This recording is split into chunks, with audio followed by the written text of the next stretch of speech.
Well, good evening, everyone. I have 6:30, so I'd like to call the regular board meeting of the Comfort Lake Forest Lake Watershed District to order. It's 6:30 and it's July 11th. So do we start the meeting with a roll call for attendance, Troy? Manager Lowe, Here. Manager Anderson, Here. Manager Baki, I am here. Manager Taves, Here. President Schmaltz. Here.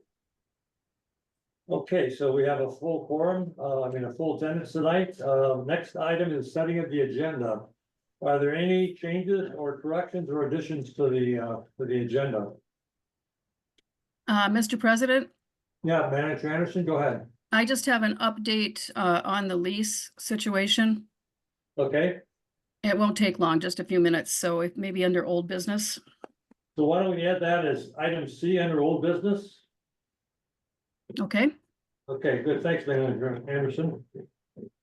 Any other changes or corrections or additions? Okay, hearing none, then I'll entertain a motion to accept the agenda as amended by Manager Anderson. so moved. Do we need a second then? I'll second that motion. Thank you, Manager Baki. Sorry, you want to do a roll call vote? Manager please? Lowe. Aye. Manager Anderson, Aye. Manager Baki, Aye. Manager Taves, Aye. President Schmaltz. Aye, so motion carries. Moving on then to new business, the first item is a permit approval for the Chase Bank. Give me just a second to pull that up. Mr. President and managers, we have both Dr. Wilkeson and Mike Sandiger here to go over that. Thanks. Good evening, Board President and Board Managers. Permit 24-007 Chase Bank is in the Comfort Lake Management District at 1232 West Broadway Avenue, which is adjacent to the McDonald's building in downtown Forest Lake. The project will consist of a new bank building with associated parking lot, drive-through ATM, and landscaping. Our storm water rules will be met through a combination of a surface infiltration basin and an underground infiltration basin. The surface basin will require an agreement with the county as it is located in the Broadway right-of-way. Additionally, the submitted sediment and erosion control plan meets our requirements. The engineer's review recommends approval of the permit. And I'll hand it over to Ann to discuss those stormwater components in a little more depth. Thank you. Good evening, Mr. President and managers. Thank you for the introduction, Mike. As Mike stated, the rules that are applicable to this permit are erosion control and stormwater management. Previously, the site was untreated, so the installation of the surface infiltration basin and underground infiltration basin not only meet our rules, but exceed the previously existing runoff from the system, so an overall improvement in stormwater rates and water quality. The stormwater will be treated via the surface infiltration basin and underground infiltration basin, and that will be conveyed through the ditch along Broadway, the swale along Broadway, which will go through the Bigsby Park treatment, and then ultimately through the Sunrise and into Comfort Lake. Our recommendation is to approve this permit with issuance and the receipt of our standard maintenance and final assurances. And then the stipulation, as Mike pointed out, is that we review the legal documentation agreement over that offsite property grading. And we receive the final as-built documentation. Are there any questions? I Any just have questions? one, Mr. President. Manager Anderson? Yes, thank you. Yes, it is. It's me. There was a part of the, and maybe this is what you were just referring to, Anne, but I couldn't tell. There is an area that was of concern and to be watched, and that was supposed to be the stipulation, I believe, that you're talking about. But can you just confirm that for me? Yes, we would like to make sure that any of that offsite grading around, that's on the right of way of Broadway, is that they have a legal documentation that they can complete that grading since it is near that surface infiltration basin. Mhm. We had kind of a chicken and egg situation where the county will approve it after they receive their watershed permit, but as they are the landowner, we didn't receive any communications from them that they would not provide that acceptance of that grading there. So Well, I think the county is aware of this report of yours, correct? yes, Okay, so they have all the facts in front of them, and their determination was to not do anything until they received ours, and our permit will be contingent upon the county doing what they're supposed to do, correct? To allow correct. them to work in that area. Okay, as Mhm. long as it's crystal clear to everybody, I'm okay with this, but I just want to add a little note here that we have other properties like this in the Comfort Lake drainage area that are part of the city, the commercial city of Forest Lake. And so we need to be watching these carefully. I'm glad you caught this one and that we're looking at these things that are still potential problems going down the line. But at some point, it would be a good, I think, to understand how many of these untreated areas there still exist. Okay? We're getting into the work in the Comfort Lake area, and so it's going to be very important to understand that baseline. That's it. Thank you. Any other comments or questions?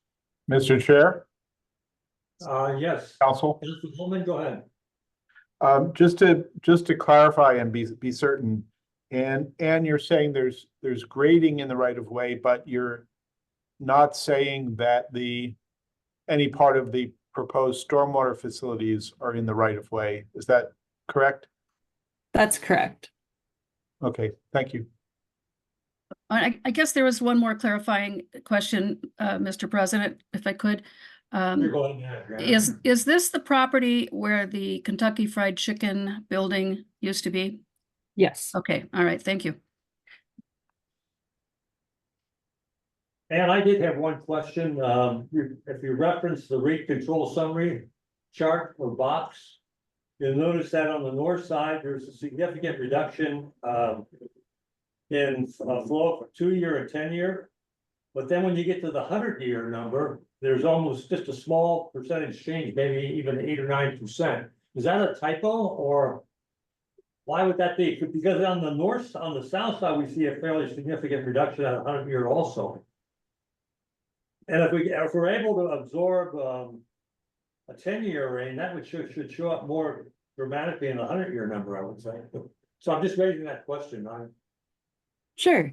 So when we're looking at the drainage to the south, that is only a small drainage area that doesn't include any impervious surfaces. However, it did before. And so that's why we're seeing such a reduction there. I believe that the discrepancy in the change in the 100-year is due to the design of the stormwater overflow. So they're still designing in order to meet our rate control and volume control rules, which they are. However, there is an overflow that they're doing that will go through that swale and then continue to Bigsby Park.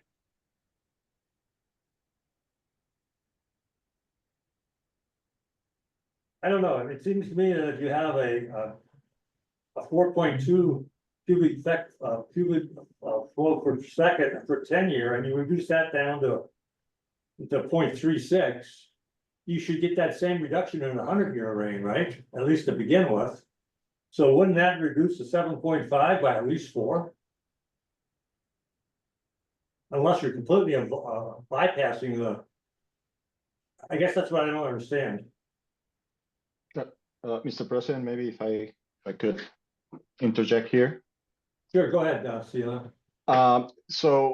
The facilities are designed to handle about 1.1 inches of precipitation. So it's going to have a tremendous amount of impact for smaller storm events. But when you get to the 10-year, still it's going to have some impact. When it comes to the 100-year, really the fact that we can retain that 1.1 inches of volume, it doesn't really affect the peak flows coming out. It is going to be less volume coming out, but the peak flow in itself is going to be very similar to the one that we had before. So it's just a matter of the size of the storm event. And if you think about it from the point of view, if you extrapolate from the 100-year and you go to 1,000-year, probably the facility will not do much, and then the peak flow will be the same pre and post development. I mean, it's just a fact of the design of facilities and the type of biggest storm that 100-year represents. Okay, I did confirm just now in the report, and that is correct. Those numbers are correct as well, so. they are correct. Okay, all right, thank you. I don't remember that kind of a small reduction in previous charts that we've looked at. I'll have to go back and take a look at them, but it just struck me as being kind of strange. So thanks for the explanation. I appreciate it. I just didn't want to have a typo in there, be part of the permanent record. Any other questions from anybody else? Hearing none, then let's do a roll. We'll have to have a motion to accept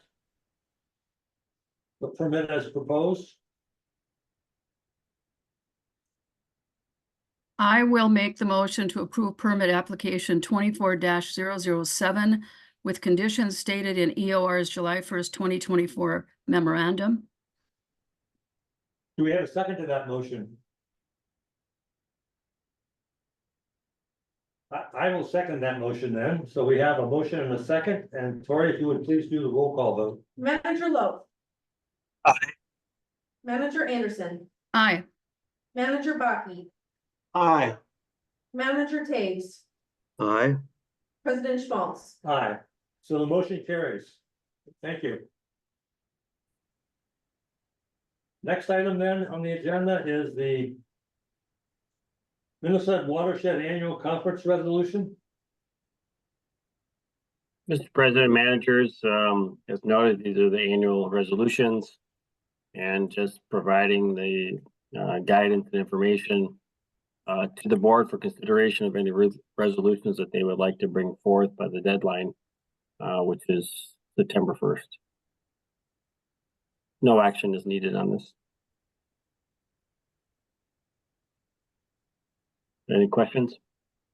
When do you want the board's recommendations to be turned in? What date?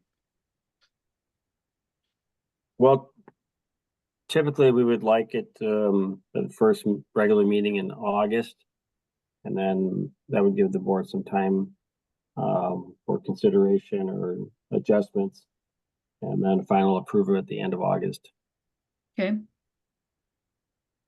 If we have some recommendations, or would like Mr. Holtman and I to staff to work on something, we can do so and try to bring something for the second meeting in July as well.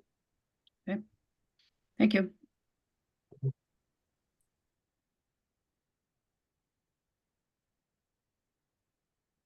I have a few ideas I'm kicking around just for the board's information.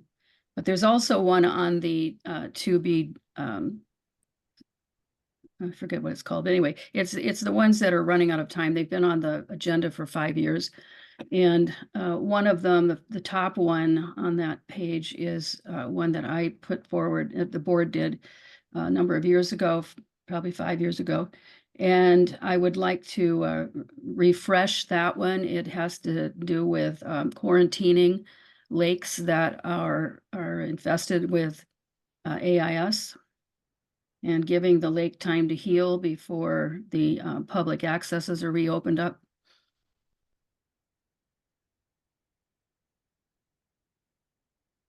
So do we have to take that as a motion or just a suggestion? Like, how do we handle that? Oh, that's just information. Okay, Yeah. Anything else we have to do on this one, Mike? No. Okay. Not So this then time. if no other comments or questions, we'll just move on then to item C, which is the automated lake level monitoring budget transfer.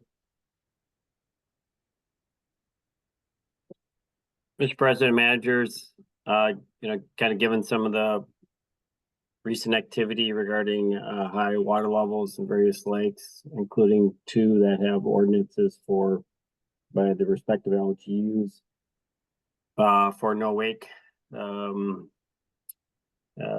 conditions. So I looked into some options, and staff has given a recommendation on pursuing a path for this to be for our these lake level readings to be automated, and so we just need to look to have a transfer because it wasn't in this year's budget, and rather than waiting until next year, my recommendation here this evening is that we amend the budget, transfer that amount, and then we get the equipment and set it up this year so we're ready to go for any other high water conditions either later this year or into next year.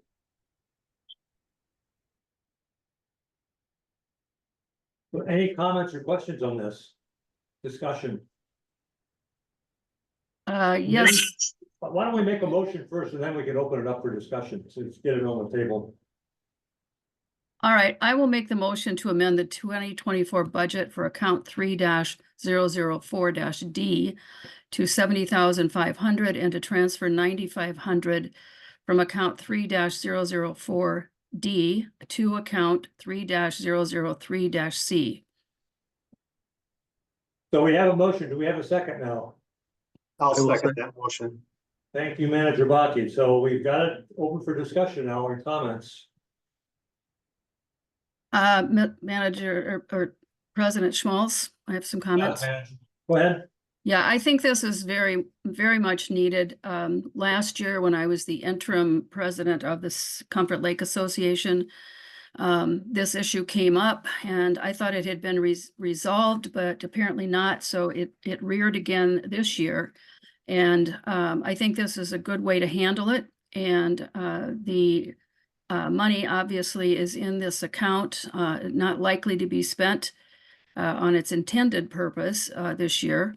And so I think this makes good sense, and I appreciate the staff moving quickly on this and getting this into motion because it was not a good experience for the president of the Comfort Lake Association this year when he tried to get information on the lake level depth. It was potentially a very serious customer service kind of issue, and it's been resolved. But I think this is the right thing to do. Thank you, Manager Anderson. Any other comments or suggestions? President Schmaltz. Yes, so Manager Baki, go ahead. Yeah, I concur with Manager Anderson regarding the need for this type of information that will provide some clarity for people around the lake and for the lake associations as well.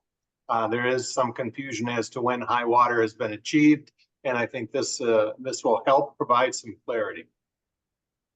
Thank you, Manager Baki. Anyone else?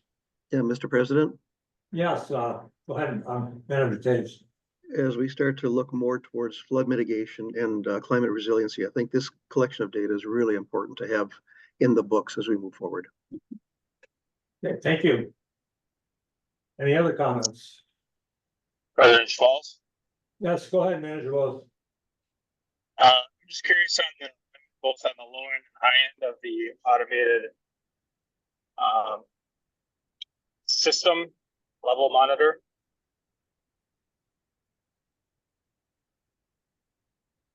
You were cutting out. Did everybody get that, or should we try No, it again? Yeah, I didn't understand what he asked. Chris, Sorry, should we try can it you hear again? Can you hear me now? Yes. I'm just wondering what the limit is on the high end and low end of the automated level monitor relative to high water or normal levels. I think it's a matter of, Mr. President, Manager Loth, managers. I think it's a matter of being able to set the stilling wall to whatever height you would want. So, we would probably anticipate, setting up each system, based off of any historical record of high water levels. And then give it a cushion beyond that. Does that answer the question? I noticed that, taking water samples for the DNR, the Metropolitan Council.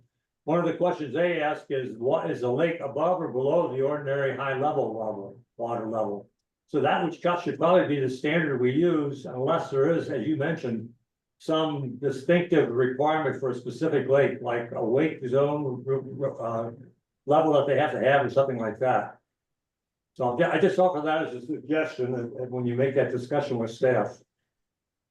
Mr. President, Yes. I have some Manager. follow-up to this. I think, Chris, thanks for bringing that question forward because that is a real concern.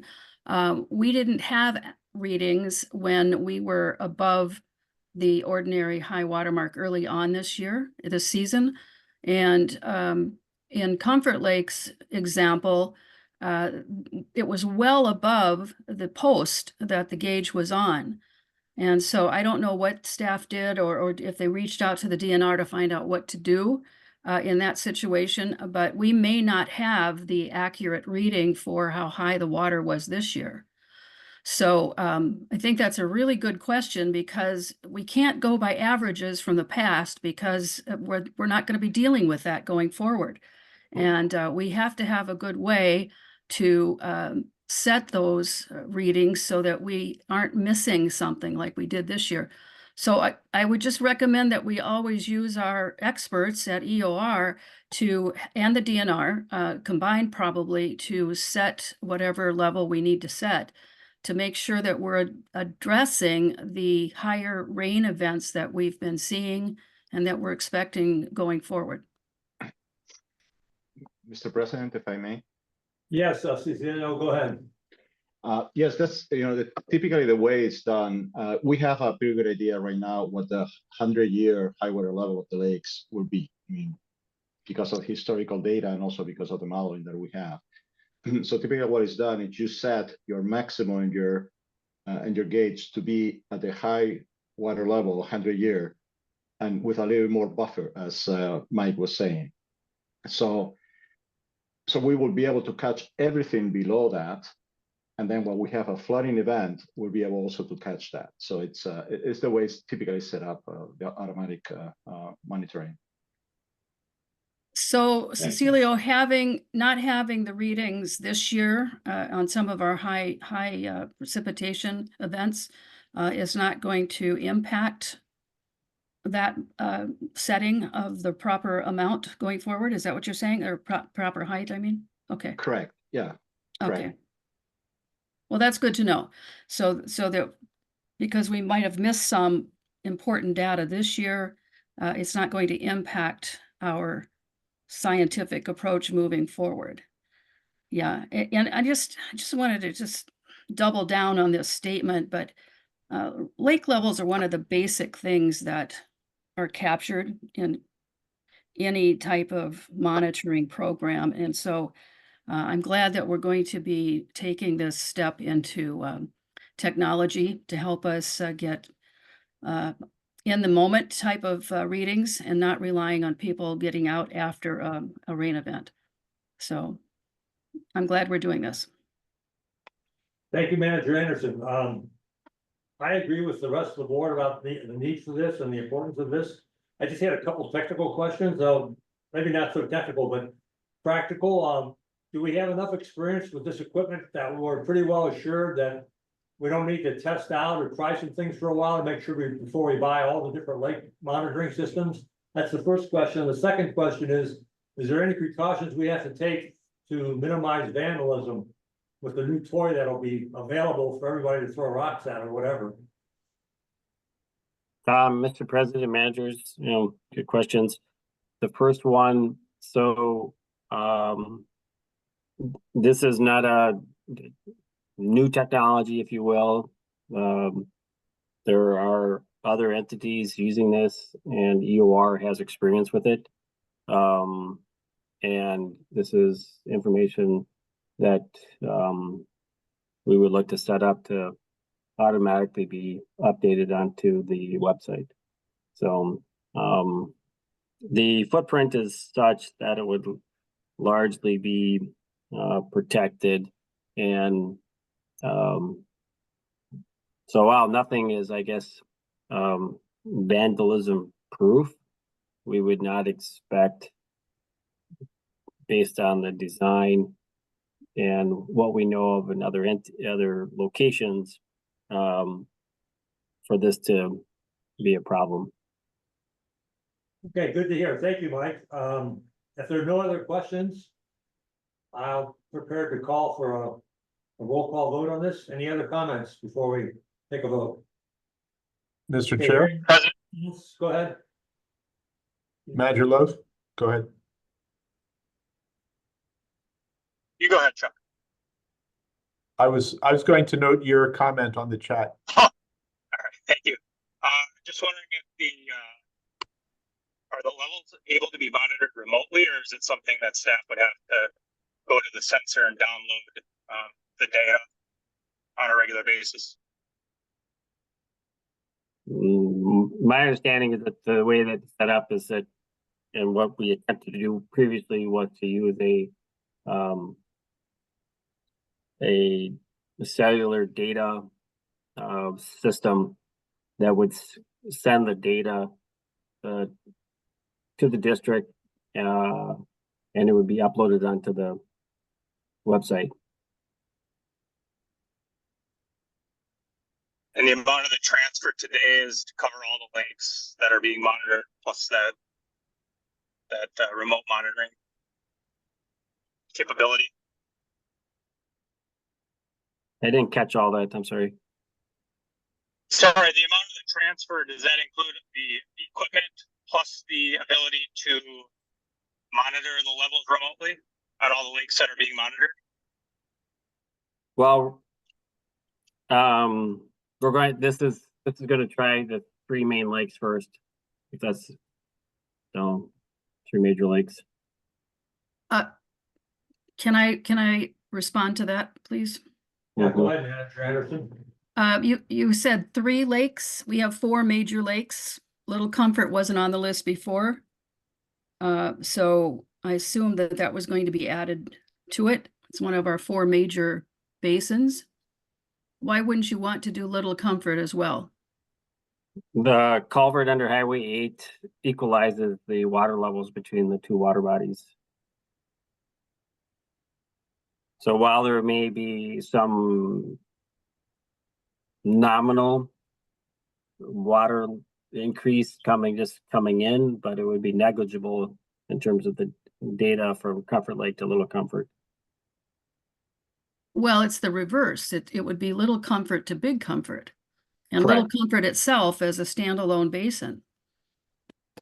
It has Right, a pardon me? But the lake level itself would be almost identical to the Comfort Lake level. Little Comfort's Correct. level, Correct. even after a big rain event. Yes, I mean, it would have to be something of quite enormous. I mean, you'd have to have something where the culvert or the water level is above the culvert elevation up onto the road. And well, I guess I don't know if we've experienced that or not. So Wouldn't it be better to have the information rather than be sorry we didn't collect it? I guess I'll check with staff to see in EOR. Well, to me, this is a question for our engineers. I mean, Right. our engineers need to weigh in on this heavily and not be just the last person called, but they should be fully involved in this process and the decision making going forward. Well, also just on the Highway 8 reconstruction project, there was some discussion. I don't recall it precisely. However, from the modeling standpoint, that they considered it to be the same water body, but yes, I'll work with DOR and make sure that that there's no risk of missing important information or data, or the need for additional another system. Okay, so after that analysis, we can move forward with these three, but we could add that fourth, Little Comfort, if as directed by our engineers, correct? Correct, or even, if we wanted to look at other water bodies as well, we could do so. Shields, Moody, etc. But Well, honestly, if we're going to be doing that, then we certainly should include one of our 4 major subwatershed basins. And so before we go into these secondary lakes, let's take care of the major 4. But anyway, this is going to be a decision with the engineers, and we can address that later. I just wanted to make sure that's on the table still, and it's being looked at, so that we're not forgetting that aspect. We've been operating with Little Comfort as a separate water body. And so that's the way I think we should keep it, unless there's reasons not to. We're coming into a period here where we don't know. We don't know what we don't know. We can do modeling, we can do all kinds of things. But unless we're geared up to handle what potentially might happen going forward, and if it's worse than this year, for example, after 3 years of drought, all of a sudden we're getting this bombardment of heavy rain events. Now, what if that doubles and so forth, and we don't have this baseline data? So I want to make sure that in our 4 major water basins, that we at least have the coverage, the basic coverage that we should have.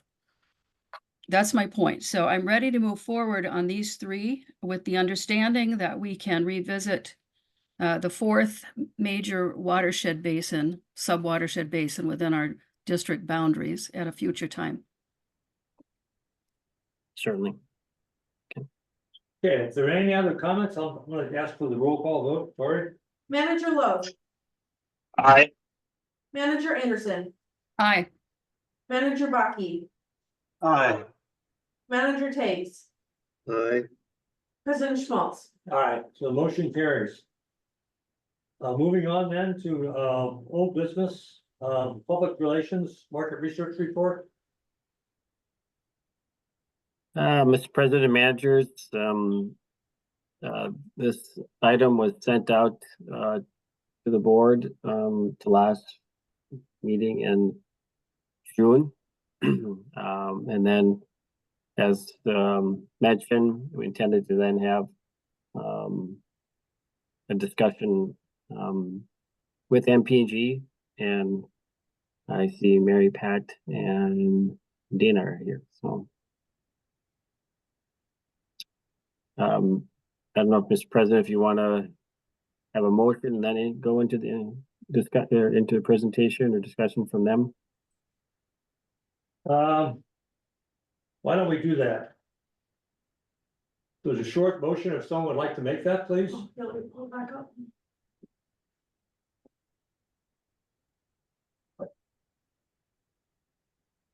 I'll make the motion to move to accept the public relations research report. Do we have a second to that motion? I'll second the motion for discussion purposes, but I think we're doing this backwards. When we're looking at a report to just accept, it's good to hear it first before we make this motion, but. All right, thank you. I'll second. Thank you, Manager Anderson. Mike, go ahead. Well, I don't know if Danny or Mary Pat, I don't know who wants to kind of lead the discussion, go over the summary of the work that was done. I'm happy to jump in and do the presentation, and Mary Pat can weigh in as she sees fit. I'm going to share my screen so that I can do the presentation for you. Thank you.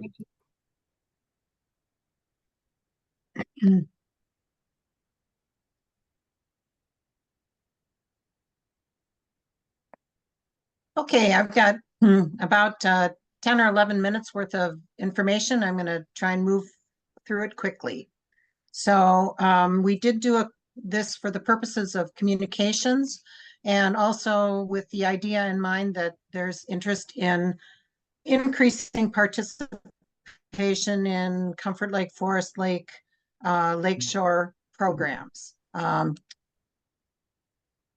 You all have a copy of these slides, so I'm not going to take too much time to read them to you.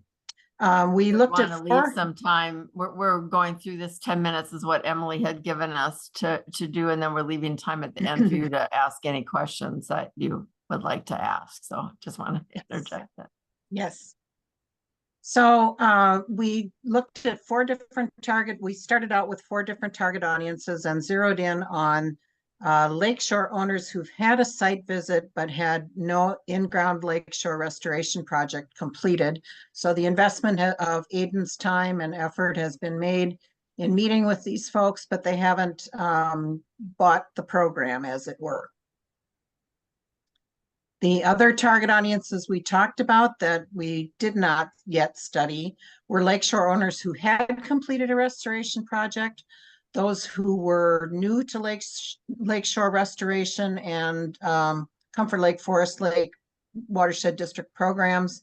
And then we also identified staff at landscaping companies as people who influence lakeshore owners' decisions as important perspective to gain. But we proceeded with the first audience, our first target audience, those who had a site visit but not opted for installation. And to reach these folks, we did 3 key informant interviews. This was the inside baseball perspective. And it was used to shape what we would ask people in the focus group. Then we had one focus group with 7 people, and they all, as it happens, resided on Forest Lake or had seasonal property there. And one person chose to respond by email because that person was unable to attend the focus group. I've just plucked out some research findings to share. The report has all the detail and all the findings, and I encourage you to read it and let us know if you have any questions. It's just fine. So let me dive in here.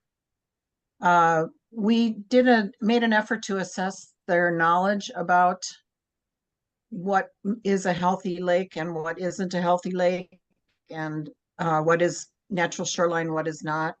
And they need you to continue the education work that you've been doing, and they have these particular needs for education. They are the difference between, say, good and bad plants, aquatic plants, the some measures that they can take that are less harmful for erosion prevention.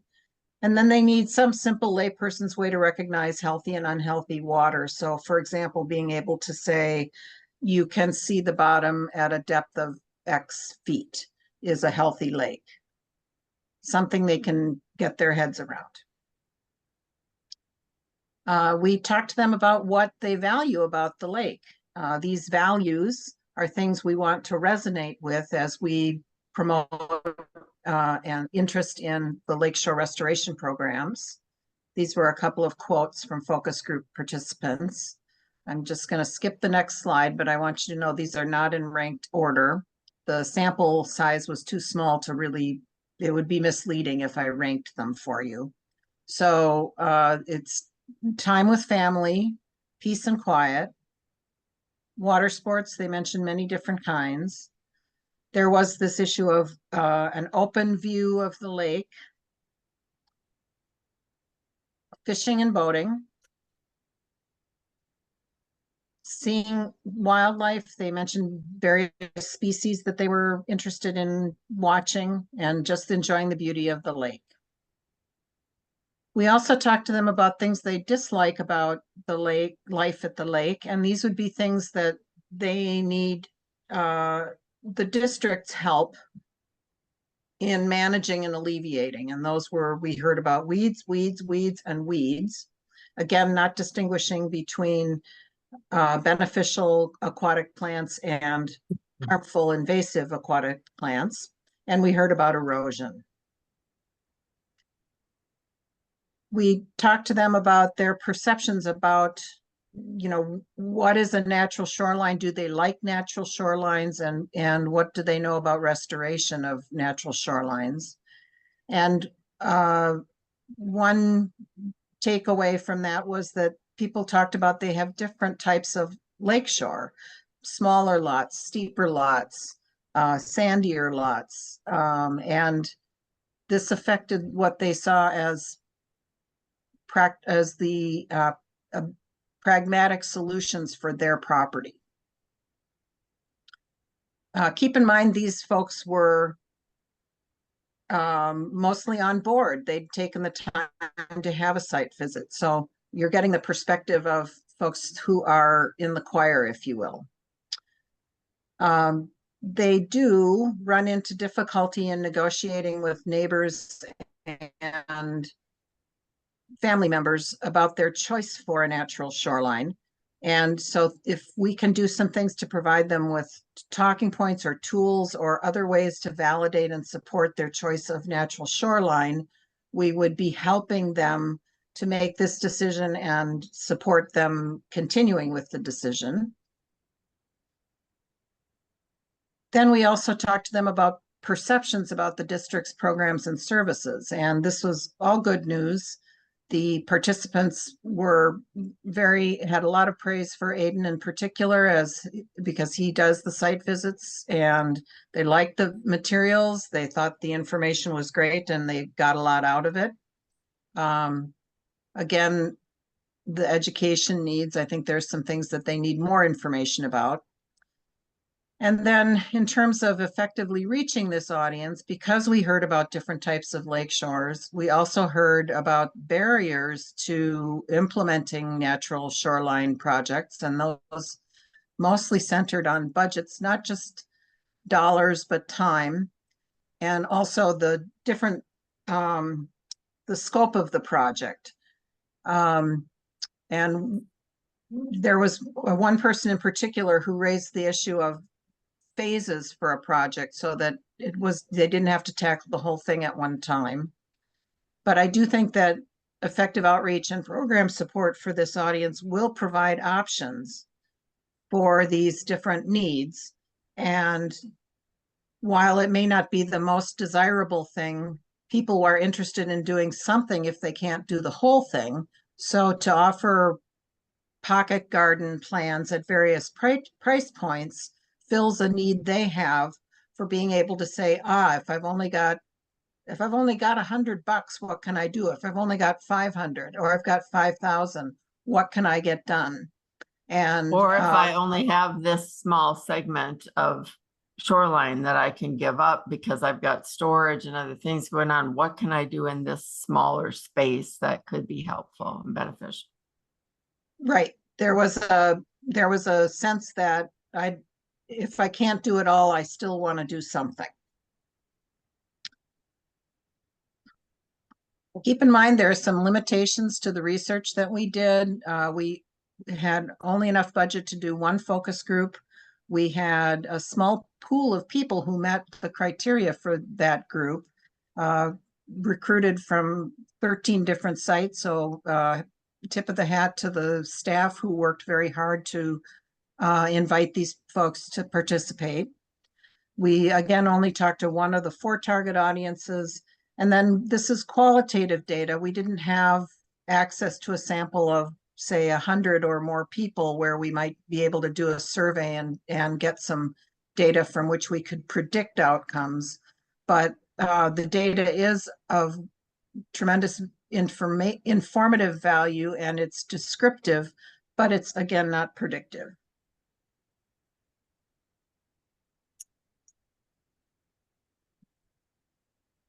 This brings me to the key messages for these target audiences. These would be talking points, not necessarily taglines, if you will, but messages that you will want to emphasize and that will resonate with the target audience. I'm just going to go ahead and read these. A well-maintained natural shoreline will help preserve the lake life you and your family love. Again, hitting on family. A natural shoreline helps filter water for a clean, healthy lake for our fish and wildlife. Hitting on those 2 points. A clean, healthy lake with natural shoreline is great for fishing, swimming, boating, and water sports. Enjoy the peace and quiet of your lake with the beauty a natural shoreline provides. And then these are some of the species that they mentioned. This list could be finessed as you wish, but they mentioned loons, ducks, turtles, frogs, and we added butterflies. All thrive in natural shoreline habitat and add to the lake life you love. These are not the only things you can talk to them about, but for this audience, it's important if you're trying to persuade them to talk about these benefits of participating in natural shoreline restoration. They only mentioned a few trusted communications channels. I'm just gonna skip over these. They have seen presentations done by the Watershed District staff at Lake Association meetings and other events. There was only one person among these participants who was a Lake Association member, but others who had participated in Lake Association events. And they mentioned a few trusted messengers. Really, the Comfort Lake, Forest Lake Watershed District staff, the field staff, was particularly trusted for information. And then they also look to lake associations and the DNR. So let me talk then about next steps, and then we'll take questions. We're going to, Mary Pat will take the lead on communications recommendations for this target audience. And then we do recommend research with the remaining audiences. This would give you the ability to persuade district residents, these lakeshore owners, or you may think about them as the public, to participate in lakeshore restoration programs. And I think there's great value in engaging landscape companies as allies. It's my opinion that at this time they're more adversaries they're operating more at cross purposes to what you're trying to accomplish. And then to develop tailored communications for these groups. You can tailor communications for each group and for all audiences across the board. Questions, discussion? Does the board have any questions or comments that they would like to share? Just briefly, they just gave a presentation based on a lot of the comments I had when I read this report. You know, it's such a small survey, and so I'm glad you said it's not predictive, because it isn't. But the themes that come out, even with this small group, are all very similar to what we've been talking about for a number of years now. And, you know, we haven't in the past done the communication outreach that we should have been doing all along and getting people involved.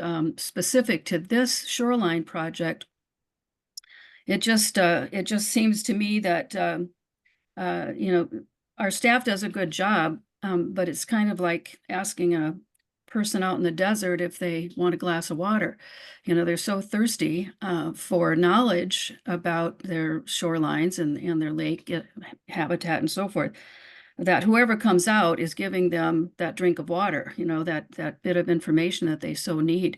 So I think that, you know, we need to look at this on a comprehensive level, because it is a psychological problem that we have. People buy lakeshore, they're used to some of the lake shores in the Twin Cities, for example. You know, they look manicured all the way down, and so that's their point of reference. But what they don't get is the ecosystem that they're coming into. And to keep this ecosystem that they like, which is more rural, they've got to understand their responsibility in keeping it that way. And so I think that came out in a few of the responses, and I'd like to make sure that we are including that. And once people understand how to keep this lake outside of the city's environment, you know, they have some responsibility as stewards.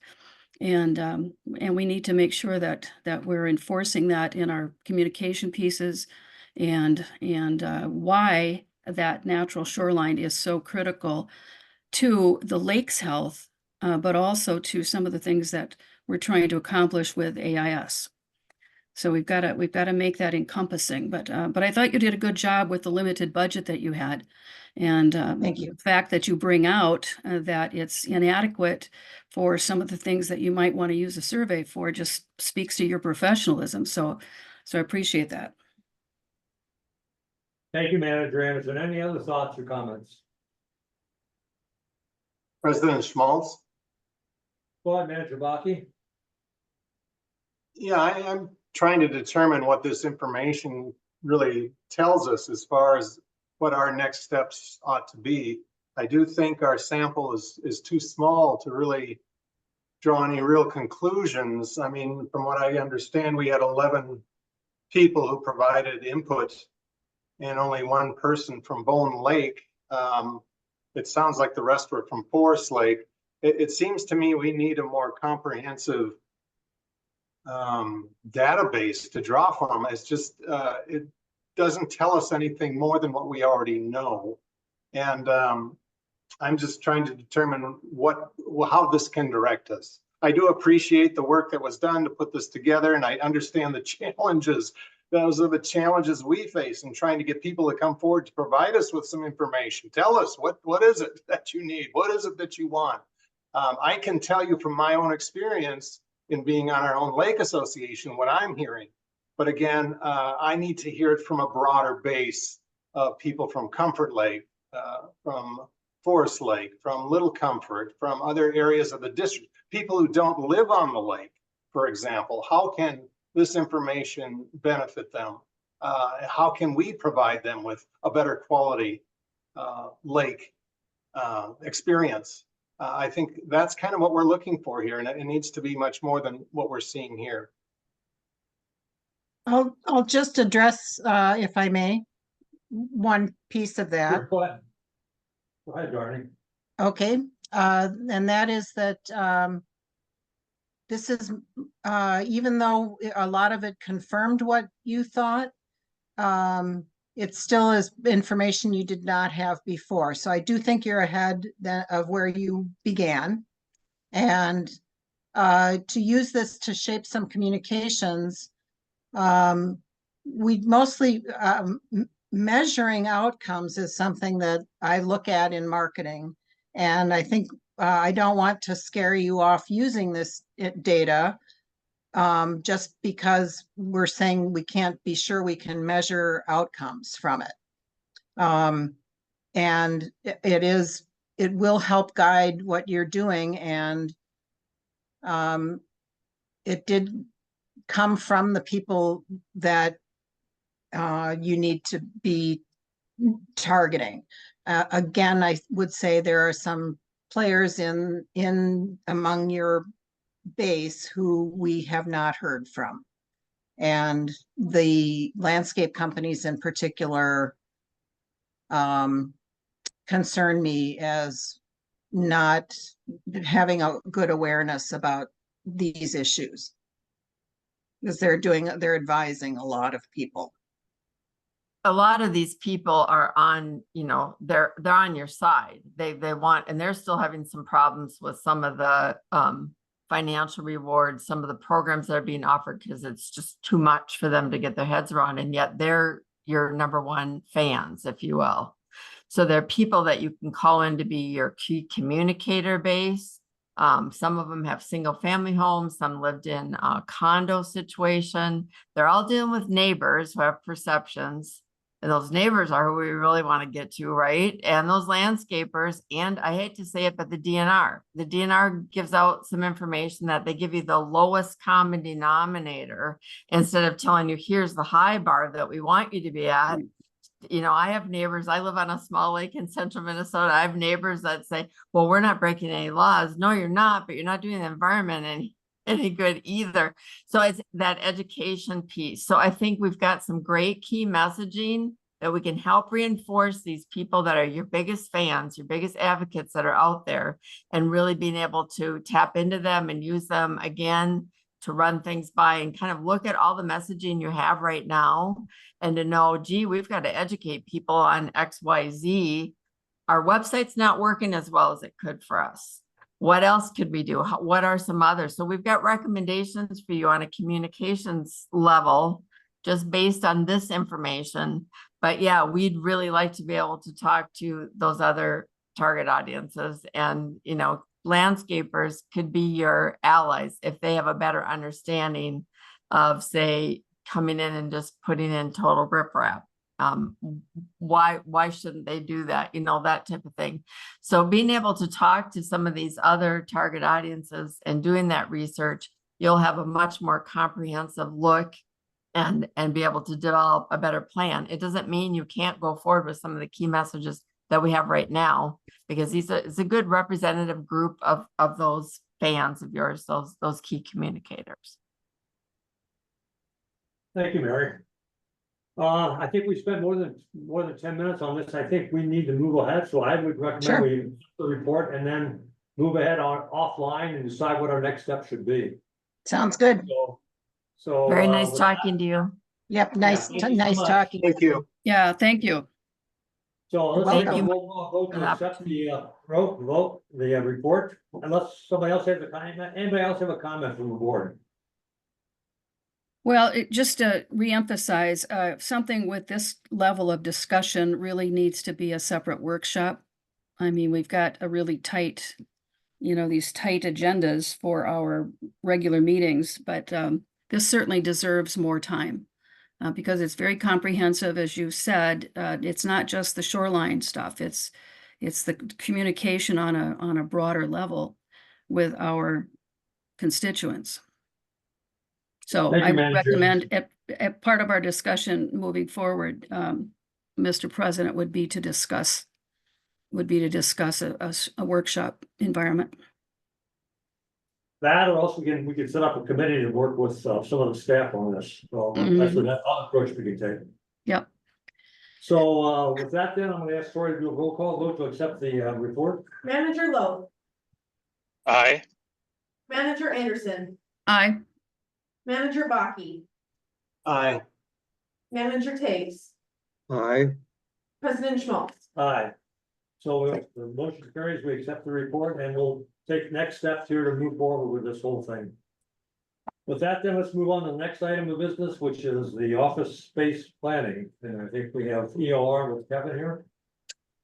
Yeah, thank you, Mr. President, Board of Managers. Tori, I think is going to pull up a presentation while she's doing. Sorry. No worries. Mr. Keeney, is there anything you wanted to provide as context before I started? No, I don't think so. Kind of put a few things in my, the memo to the board there, kind of what we're just trying to, from a preparation standpoint, moving this into the next phase, if you will. So go ahead, Kevin. Thank you. Yeah, thank you again, Mr. President, Board of Managers. I have got a couple things to share with you tonight. I have been involved with the development of the Capital Region Watershed District facility. That came to light, and having some conversations with Mr. Kinney, thought it would make sense for me to share our experience with that facility as well as other facilities. I've already had a number of presentations kind of in the can, so to speak. So I've revised those tonight for your benefit. I did want to mention in regards to the Capital Region piece, keep in mind, this is only a single precedent. not everything they did, given their context and their mission, is gonna be relevant here. The other thing I would mention is I am going to relay owner experience. Owner information, of which I am not the owner. I'll do my best to represent them, but clearly, I mean, I think if you have more questions, it behooves the district to meet some of these folks who have been through this and garnered their input directly. Sorry, I'm having a hard time pulling it up. It's up, but they can't see. Can you see the screen now, Emily? Yes. Yes. it- Okay, perfect, thank you.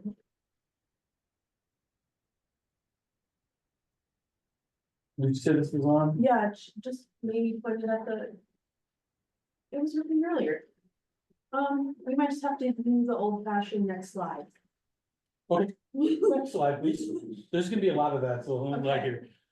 For those that haven't met me, my name is Kevin. I've been with the UR for 2 decades. I lead our design division. UR has this tagline, water ecology community. You can think of me most on the community side. I'm the one that's leading the folks that are designing and building things. As I mentioned, UR was involved with designing Capital Region Watershed District's facility in St. Paul, and I was the project manager for that project. The presentation that I'm excerpting from, Mark Dunay, now retired, and current administrator were involved with that presentation. Next, please.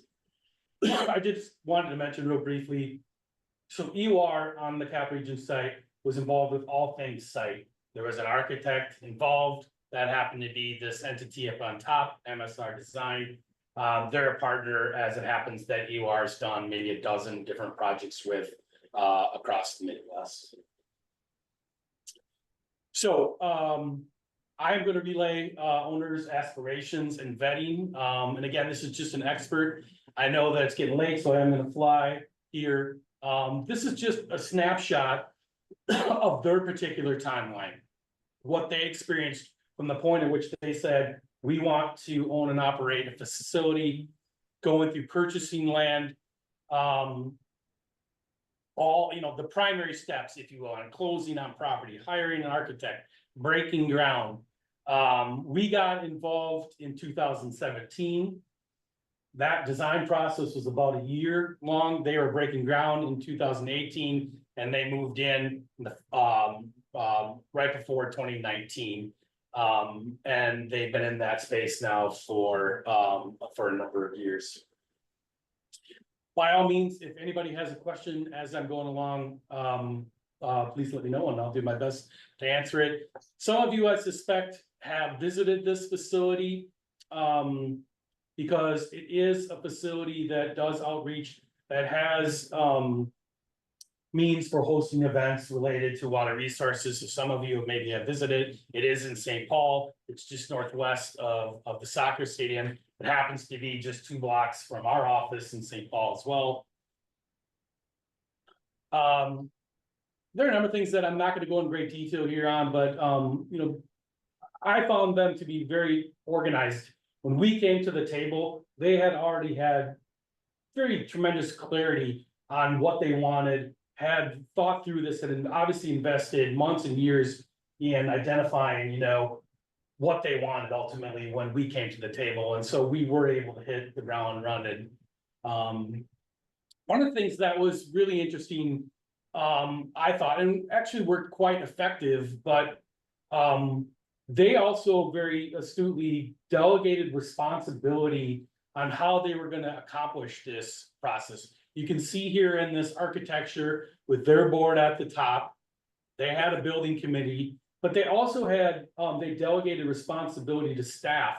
This person was involved with interiors. This person was involved with art and education. This person was involved with the best management practices. And that was quite effective for us engaging, and I think made the process go smoothly for all involved. Next slide, please. And then just bounce to the next one. So this is what was culminated from a plan view. And again, this is just what was accomplished here. There might be some inspirations here that you can take as you're envisioning your space. That's the intention. They happened to repurpose an old site. It happened to be a diesel mechanic site of all things. It was a brownfield site, which happened to be remediated, which we were involved with. And so there was some attention environmentally there as well. We bounce to the next slide. They're a watershed district. They were clearly interested in water resources. They wanted this to be an education facility, not unlike what I've heard from you. So they went above and beyond with what was necessary out there in terms of 100-year event and best management practices, really as a proving grounds, so that when they're permitting something and somebody says, that's never been done before, they would say, well, yes, it has. In fact, it's been done at our site and it's working well. Here's the monitoring data, and why don't you come look at how beautiful it is. There's something like 10 different best management practice, stormwater best management practices that are up and operational at this facility. One of them was stormwater harvesting. I put this slide up here because you can see on the right of the image, there's all this equipment, if you will, which is frequently behind, a closet door in facilities that have stormwater management. They've got the tank here on display. Everything was very intentionally extrapolated and put on display rather than hidden, so that people can see this, staff can be reminded how it works. It's front of center, and is in a way, for geeks like myself, it's beautiful as well. So, one really interesting thing that they had done was they were building a public facility, but they also wanted it to be very much a park, a facility that people would feel welcome and comfortable coming to, even maybe when staff weren't there. Next slide. They had an intersection that we talked about, it being a very prominent intersection. Can this be the focal point of telling the public, the neighbors, the state about water resources and why water matters? And so we use that basically, we find perfect, that we use that intersection to create said park. And again, very intentionally creating this so that people, in this instance, felt welcome occupying it even after hours. If you move to the next. We had hired an exhibit designer. This is a St. Paul company. I only bring this up because we were bringing that education outdoors. We used this entity that's accustomed to building exhibits for museums. And we came up with a concept about teaching the importance of water. So you can see this facility here happens to be fed by harvested rainwater, so we're not wasting any potable water there. But people, children, adults of the like can come up and engage this thing. It's tactile, they can make decisions. It just so happened that you as a user can make a decision of whether you want to use water as a resource or treat it as a waste product. You turn it to the right, it gets dumped into a storm sewer, you never see it again. You turn it to the left, and then moves through the system and engages birds and butterflies, and you get to interact with it. It's been an incredibly popular exhibit, and has been quite effective. You can keep moving. They did push the envelope here on a number of fronts. This might seem small, but one of the things that they did was they treated public stormwater. And that was an issue in the city of St. Paul at the time. Water that lands in the right of way is public water. Well, the watershed district said, the hell with that. We want to bring water into our site and treat it here and kind of blur these lines a little bit. And, through perseverance, we were able to bring that public water on site and treat it. Yeah, a lot of thoughtful integration. This happens to be their a plaza that's dedicated just for staff for lunch hours, meetings. What's going on though under the scenes here in this beautiful space is these Kentucky coffee trees that you see are part of tree trenches that are treated in a quite large area. Well landscaped and beautifully in my mind, again, so the public can see that these things can be beautiful, they can be assets.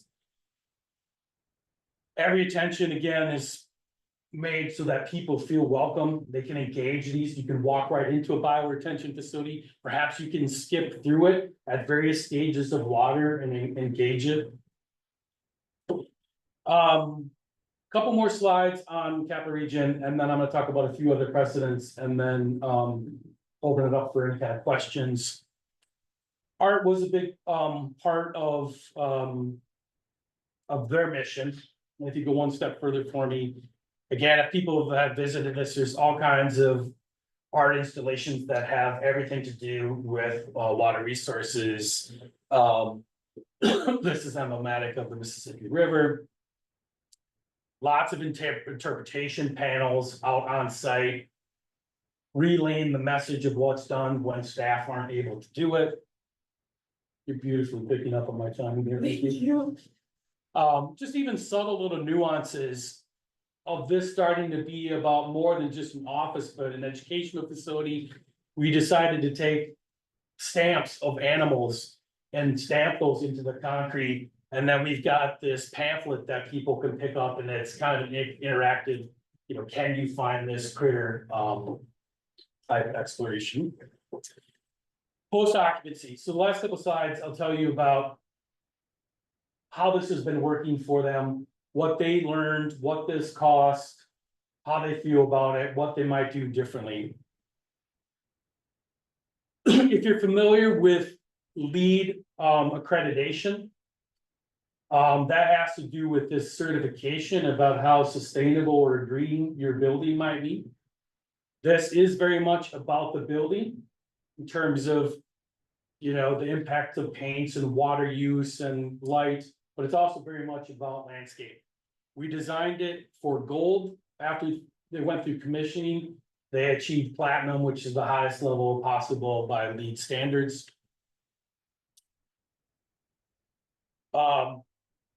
They have got tremendous amount of monitoring going on. As you can imagine, they are experts in monitoring, as you are experts in monitoring. They wanted to geek out on how this was operating. And so all of those 10 best management practices that we talked about, they've got a number of water quality and quantity monitoring systems that are going on that they can see how this is functioning. And they're using this data to support best management practice development.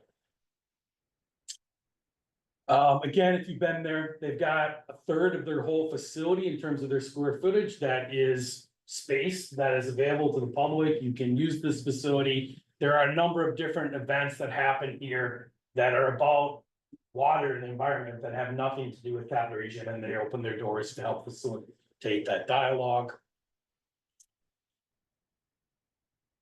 They were already mindful of what's the future.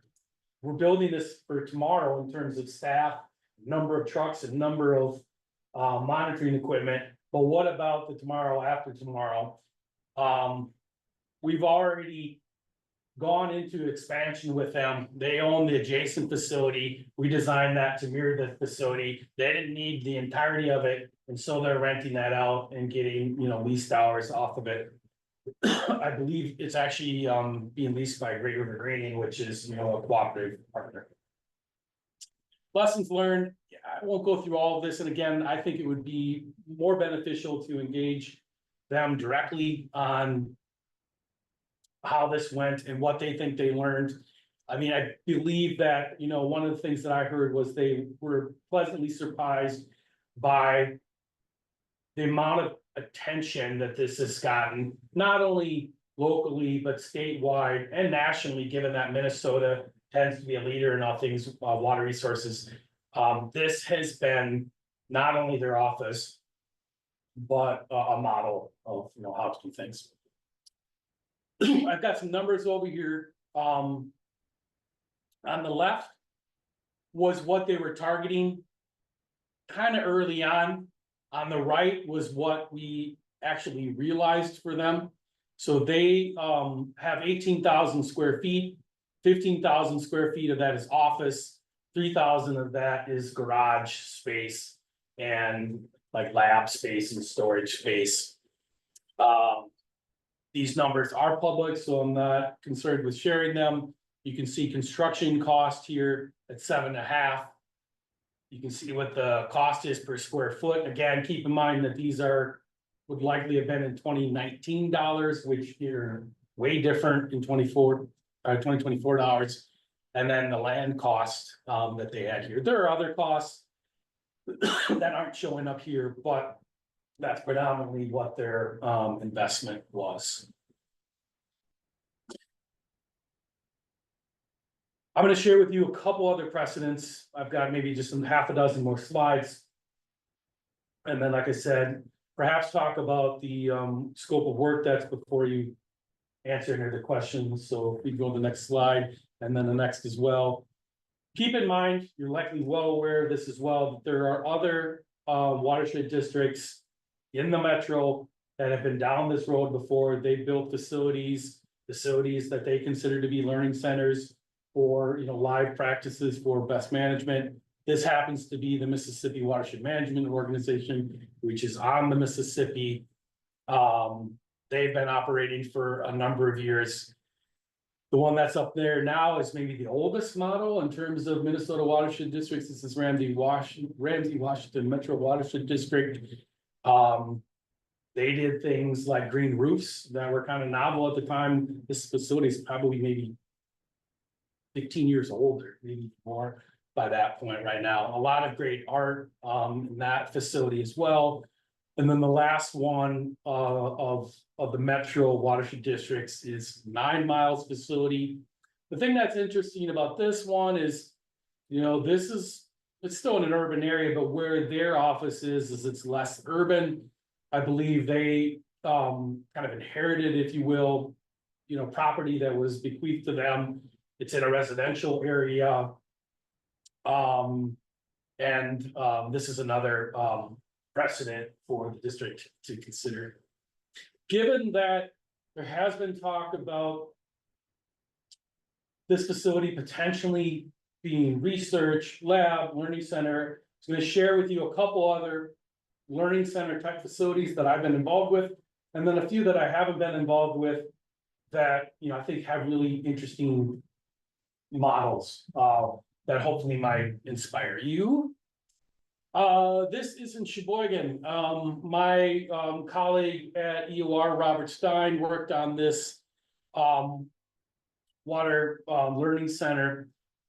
The thing that's very cool about this facility, and I have visited it, is the classroom stuff is phenomenal. They do things like they have Lego type equipment where the children are building like rovers that are intended to pick up trash and aquatic invasive species. The image on the right is all about microplastics. They've got a number of microscopes in there. Children go out into this body of water, collect that body of water, take this, look at this, get alarmed by how many microplastics are in there, and that is one of the ways in which they tie water resources into that. You go to the next. This is MSR's work, the partner that I was telling you that we've done a number of projects with before. Certainly you've all been to environmental learning centers. They come in all variety of shapes and sizes. If you go to the next one, this is not a learning center, but it's a project that EOR worked on that I think has got some things that you could potentially emulate. This happens to be Central High School in St. Paul. We had beautified their campus a number of years, put in an outdoor classroom like lots of schools do. But the thing that I'm really proud of here is we put in monitoring equipment into the stormwater facilities that are in place here. And that data is wired right into the various math curriculums. And they use that data for understanding calculus and various math. And they're using that actual data, and at the time can see how effective this is. If you keep moving with me, this is A Region Medical Hospital. We did things here like we had some peregrines that we were relocating, put them in a nest, hardwired that feed into their classroom, and people that visit their facility can see these young that are reared. This is in Virginia, a facility that I have visited. I have not been involved with it at all, but it's something you should look at if you're curious about Water Resources Learning Center. They have things like these elongated stormwater deliveries. You can see that concrete wall there, which you've just seen a cross section of. They had wholly intended this to design roof runoff to a pond at the lower stage, but to have this set up with various different slopes so that schools can engage this and you can get a sense of erosion and the speed of water and water power and dynamics. And then I think I've got one more. One of my favorites, if you're ever in Winnipeg, this is worth checking out. This happens to be a facility that's co-opted by a number of different folks, including Ducks Unlimited Canada. But they have all kinds of water resources features that they have built and they're monitoring. The one on the left is a wastewater facility that is one of the oldest in Manitoba that they've been monitoring, but they've got every kind of water resource, BMP, pond, you can imagine. And they're looking at it both from a habitat standpoint and a water quality standpoint, but it's well done and fascinating. This happens to be the headquarters of DU Canada. And then if you just, I apologize if I rush through that. I'm trying to be cognizant of a late night for you. There is a scope, I believe, that is for you. I've been talking and strategizing a little bit with Mike and Emily about potentially how EUR could be of assistance in coalescing around a vision, perhaps moving things forward, put a scope together about how we might be of assistance. So with that, are there questions that I can address on any fronts, whether it's experience with Capital Region, the scope, these other precedents?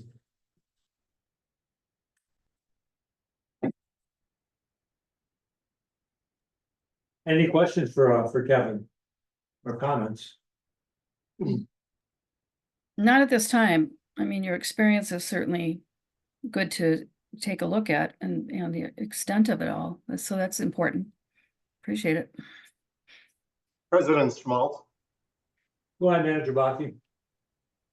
Yeah, I really appreciate the presentation, and I think it really brings forward the need for us as a board managers to do the strategic planning that we are talking about to really help us come together and create a consensus of a vision of what it is we would like to see to serve our constituents in our watershed district. I believe that we can potentially create an office space that would benefit not just Lakeshore owners, but our entire community.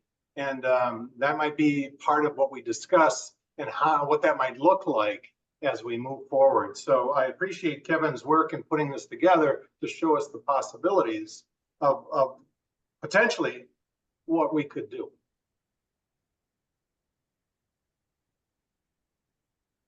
Any other comments?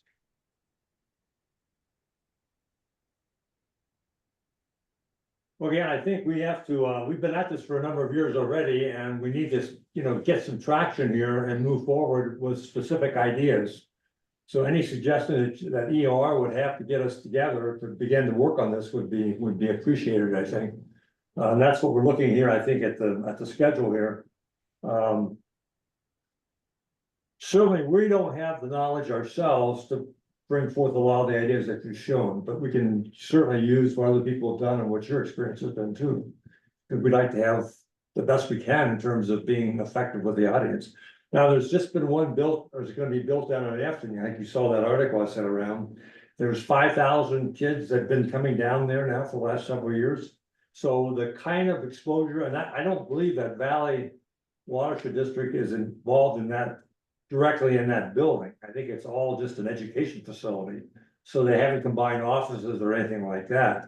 So is that educational program different than what we might be doing? You have any knowledge on that? That's something that would be interesting to look at, because it doesn't involve directly the watershed being a co-partner directly with it. Yeah, thanks, Mr. President. You're referring to the Bellwin facility. Yeah, it's, as it happens, EOR has done a number of projects for the Bellwin site, stream restoration, and quite familiar with the personalities there.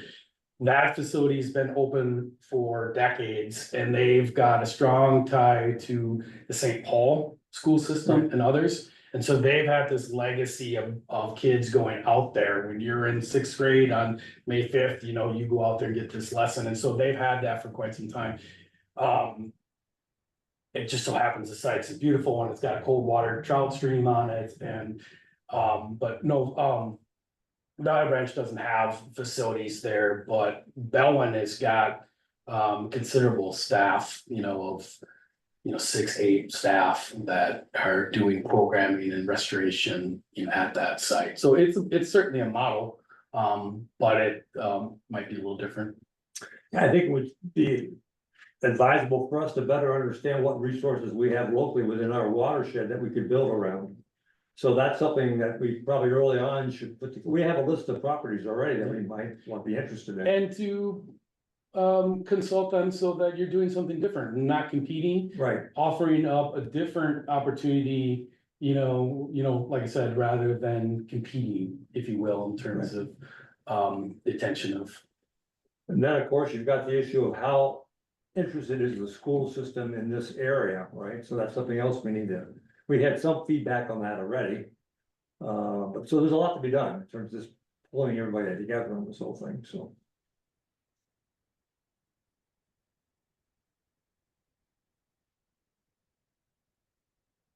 Any other comments?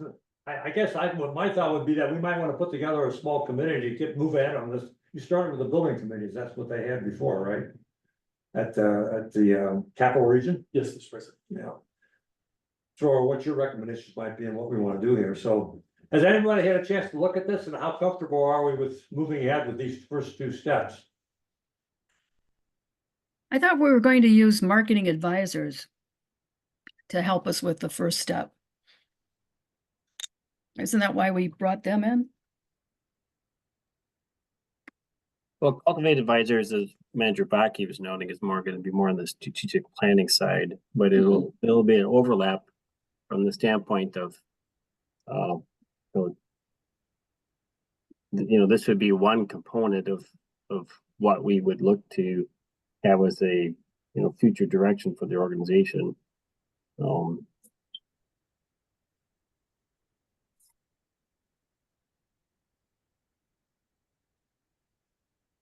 Well, I'd like to table this till next meeting and think about it a little bit more. I just don't want to get the cart before the horse here.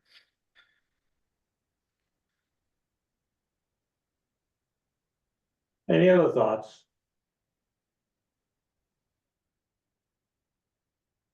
President Schmaltz. Chris, go ahead.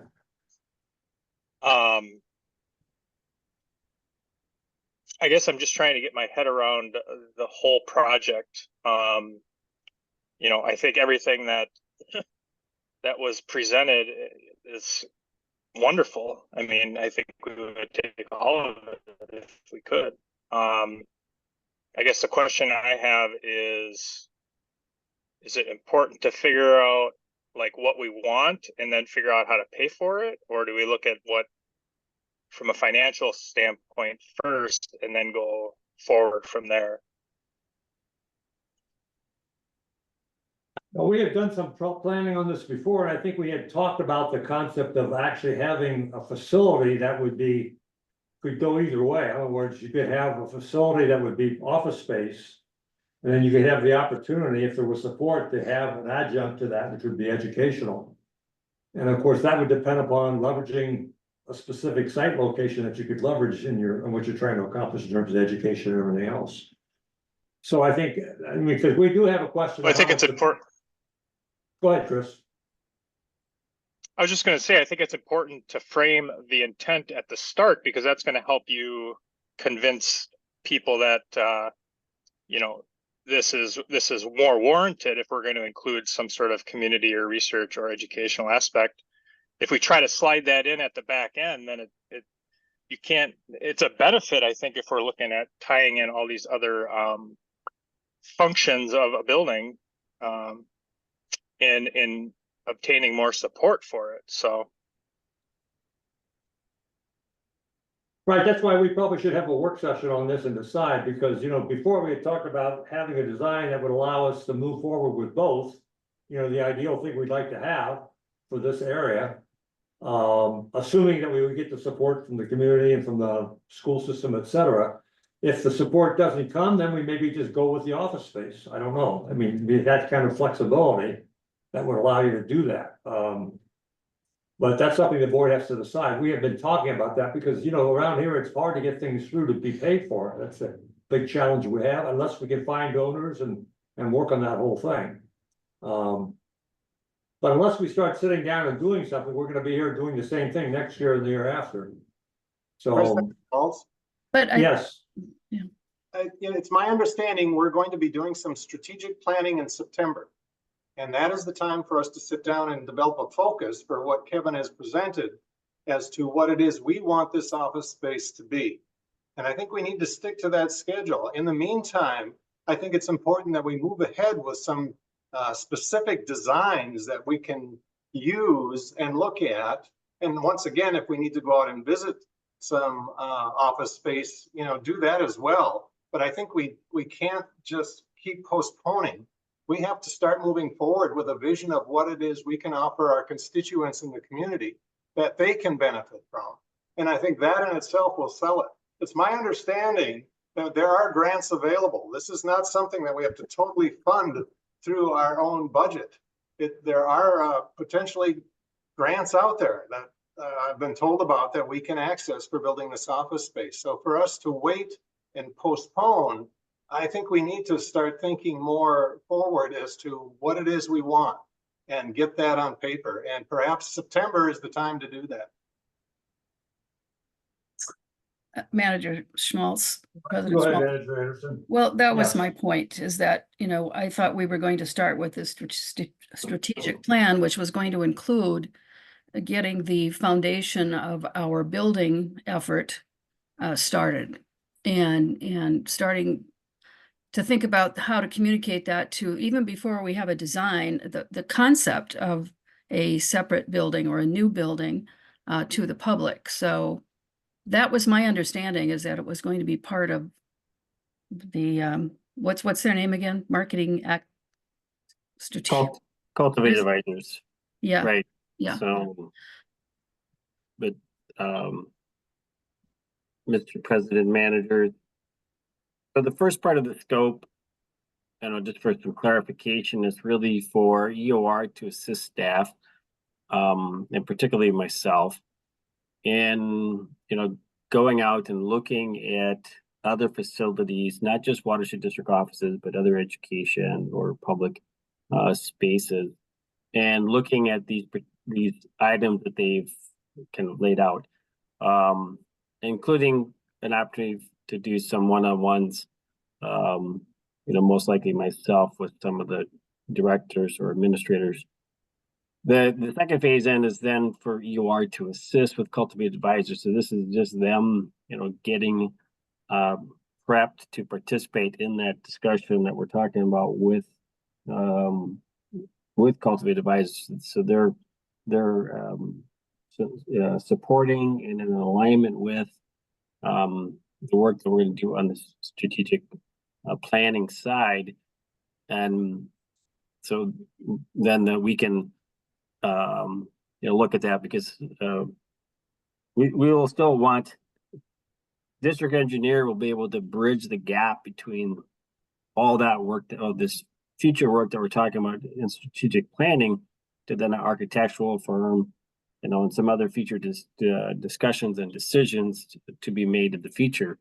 So that was, and then we can look at Kevin has laid out future steps, but we intentionally did not put those as items to be funded or taken action on at this point, but rather that these two first steps were the logical next steps to get us to this next phase, if you will, and move the ball forward. Because yes, as President Schmaltz has said, if we don't do something different, we're just going to be back here in another year. So this is really the objective of trying to work it through this path of bringing several entities together to assist the board in, answering the necessary questions and giving the appropriate information necessary to make a sound decision for the community and the district. Yeah, I think what we need is a roadmap, and I think you saw on one of the first charts that Kevin showed was the history of the time history for the capital region. We need to get back in that beginning and have someone put the roadmap together, the steps we have to go through and somewhat of a timing on it, that we can stay on focus. If we're building a factory for production, we'd have that for sure to get it done on time so we can start producing. So we should follow that same roadmap, is to have them help us with that timeline. And then have the discipline of the board to keep us on that timeline with staff and with outside help as required. So I think that's what we really need. I mean, we've, as Dave mentioned, we've got the planning set up for this September, but we need the rest of the steps that we have to go through, and I think ER could help us put that together. President My- Schmalz. Yes. President go ahead. Schmalz. ahead, Given Amy. the explanation that Administrator Kenny just gave, I'm ready to propose the motion that we move to authorize the administrator on advice of council to enter into an agreement with EOR in accordance with the July 3rd, 2024 scope of work for task 1 and 2, and in an amount not to exceed $21,200. Do we have a second to that? I will second that. Well, thank you, Manager Taves. Okay, any other additional discussion? If I might. President Schmaltz. Go ahead, Manager Taves. Yes, we already have one critical piece in hand, and that was the studies that were done to say this is the space that is absolutely needed. So we have a baseline of what we have to have. From there, I think we start looking, what do we do to future-proof the organization? Then what can we do educationally? And then what can we do for the community to serve as a meeting place, an education place, a place that goes beyond just the work of the watershed. So we have a good piece in place already, I think. I agree with that. I think we just need to get this support for the staff that's needed to move us forward. Yep. And an overall plan that we can follow. So there's a framework that everybody's held accountable to. Excuse me. Frog in my throat. President Schmaltz. Yes, go ahead, Chris. As you were just talking about the roadmap, that's exactly what I was thinking we need, and I would just like clarification if steps 1 and 2 are going to yield that, or it's not clear to me. Devin, do you want to comment on that? Yeah, Mr. President, Board Managers. The roadmap is not complicated. The complicated part, I think, that you're venturing on is coalescing behind this ideal of what you want to achieve and where this is. Once that is somewhat settled, the roadmap will come out of that, and is really, a very short exercise. So the short answer is it will include it, but the longer answer is that the complicated part is not the roadmap. The complicated part is this visioning, which you've already engaged cultivated advisors to help you coalesce around. So we will be delivering on this roadmap, but I don't really expect that is the complicated deliverable. Okay. Per se. Any questions for Kevin or comments? So are you saying scope 1 and 2 are necessary pieces to put together a more concise or informative roadmap? Yes, Mr. President, Board of Managers, the component of engaging these precedents and having fairly long dialogues with them, I will have found it to be effective for me and will be effective to you. And how did they finance it? What did the staff want? What were the pitfalls that they went through that you can avoid? And again, not everything these precedents completed will be the same for you, but they're the same organization with the same staff and the same challenges and the same questions. You don't need to reinvent the wheel. You can engage them and they can help you be more efficient with dollars and achieve more than what you maybe achieve on your own.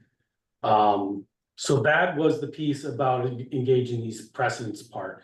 The part about us sort of somewhat being not in a leadership front, but in the room when you're engaging cultivated advisors so that we can offer the perspective of designing and building things, not guiding and trying to, you know, force a vision, but being there and offering ideas and offering that question to help you kind of have more tactile deliverables out of that cultivated advisor experience. Yeah, I think that outside input and experience would be helpful to us, because as I said before, between all of us, you know, we have a small fraction of what Kevin and his organization has been through already, so that's valuable experience that we can tap into.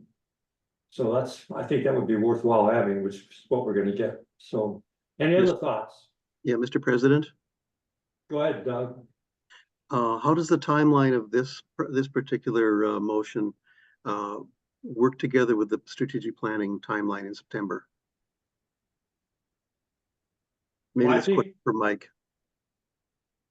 Well, I think it's, well, a couple things, you know, back to the, well, address this. I mean, the intent is for us to collect information, because even going back to the last question topic, you know, and President Schmaltz already mentioned the Bellwin, you know, we don't really have, and I think we've had this discussion before. Communities have a metric about how many acres of parks they should have per, you know, so many residents, right? 1,000 residents or 10,000, whatever it is. You know, they can compare other things too, like their stormwater fees. And so League of Minnesota Cities has this information available. What we've discovered through our work with ISG is that nobody is tracking what's the need for the public for public space. You know, which is really surprising to me. You know, so there's some of that we would want to try to extract from, you know, and basically maybe creating a little bit of our own database through looking at all this. And then also to this topic that President Schmaltz mentioned was, okay, Bellwin is serving schools, you know, this many students doing this kind of programming. What are other ones doing? You know, what are their targets? There's a lot of environmental education. But again, I'm not aware of anybody doing really the, you know, having a watershed research and education focus. But it would be good to know that. And then if that's our niche, then that's the piece then that we could potentially market. We would also want to know, again, similar, asking questions about, well, what would likely be the community that we would serve? And, you know, certainly it could be beyond the boundaries of the watershed district, especially as the central point to the lower St. Croix and the gateway to the lakes. You know, so that information would, I think, help the board as part of the discussion we'll get into September with cultivated advisors in the strategic planning side. Because then fundamentally the question still remains, you know, is that a goal that the board really wants to have at the onset, or do we want to have an office with the idea that, well, you know, let's just get that done and then we'll build it so it's scalable and we can add on. But I think, I guess it's still my opinion that given the uniqueness of what we're proposing, I think it would, you know, we would want to look at the site and other locations from the perspective of the latter, and that's having a combined office with a education and research facility. So I think that's the intent of this work right now with the UR. You know, in many respects, I think Manager Anderson has said in the past that our location here is unique between Highway 8 and 35, you were kind of the gateway to the lake country and the northeast. So, you know, you've got the Afton facility down there in south. We've been a prime location to represent a large part of the water community in northeast area here. So I think, you know, we're in a unique situation to a certain extent. So we just have to frame that up and decide how extensive we want to be. Any other questions before we vote on this?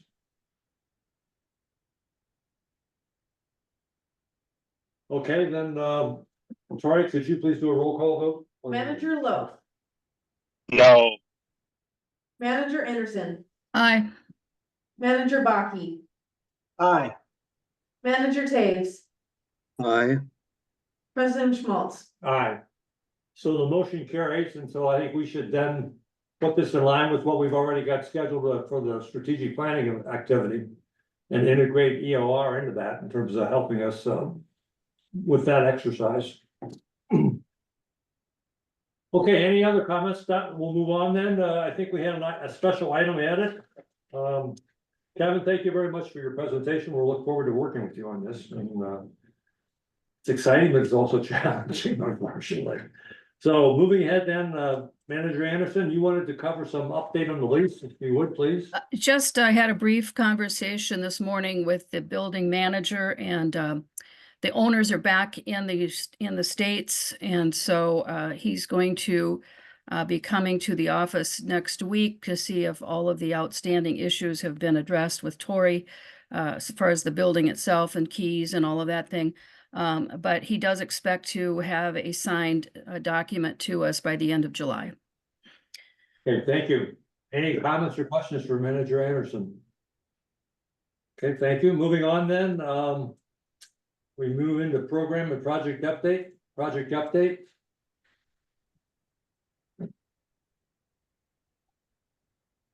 Mr. President, managers, you've seen the presentation that slide that Blaine has put together here.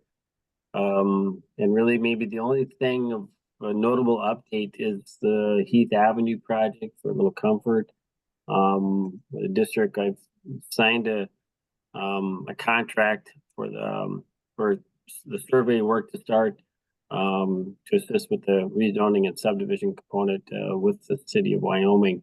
So, but we do have a contingent purchase agreement signed, and the wetland delineation piece applications has been submitted to WACA, and so far that's proceeding, I guess, in our favor. So no issues. Good. Good. Any questions or comments based upon the presentation that was on the agenda? Okay, hearing none, then we'll move on to program update, education and outreach. Yeah, Mr. President, manager, staff just put together, summary. I think this was a request from the board.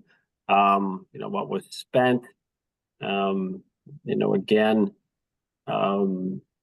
big thanks to staff, in particular, Adam, and the others, Lake Association members, assisting with putting that all together. And then there's a nice summary article put together by our seasonal technician, Jackie Buseger, and I guess that's, I don't know if there's any other questions with this, but.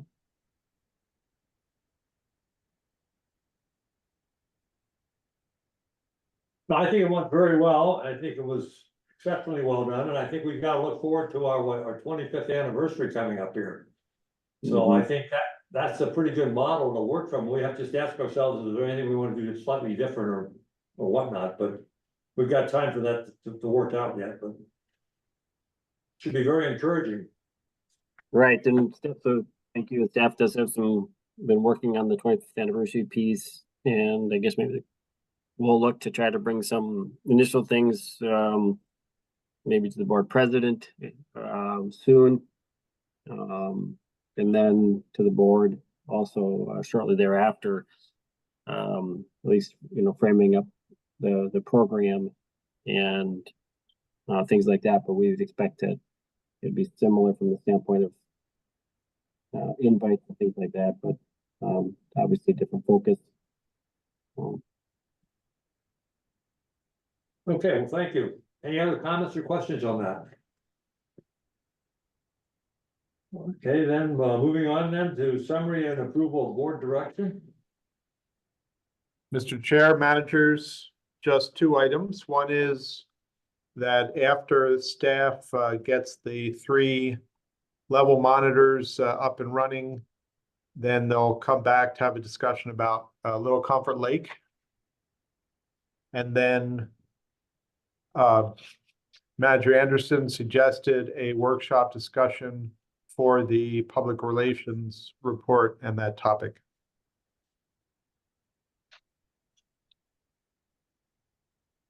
Any comments or additions to that list? Okay, sounds like we're in good shape then. Any other comments anybody wants to make before we adjourn? President Schmaltz? Yeah, Manager Lockey, go ahead. I just want to mention that we had a quarterly review with Mr. Kinney and Manager Taves on the 1st of July, and we'll send out the notes to the other board managers regarding the inputs that we entered for that. And that the next quarterly review will be the September the 30th.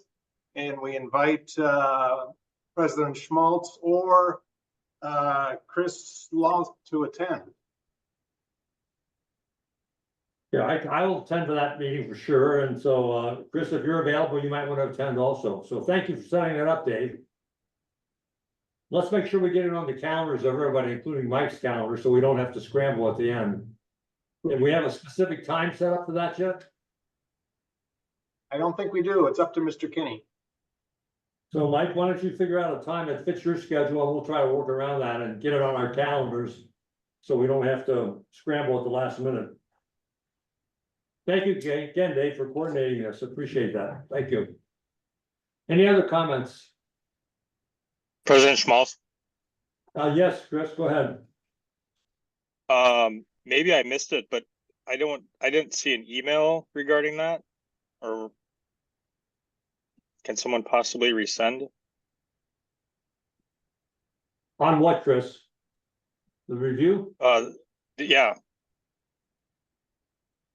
Well, we had picked up, we had set up a schedule for the year.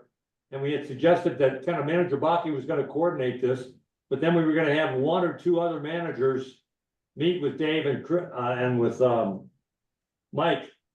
And we were gonna alternate those managers as we went through the year. Well, the first session, it was Manager Anderson and who else, Dave? You and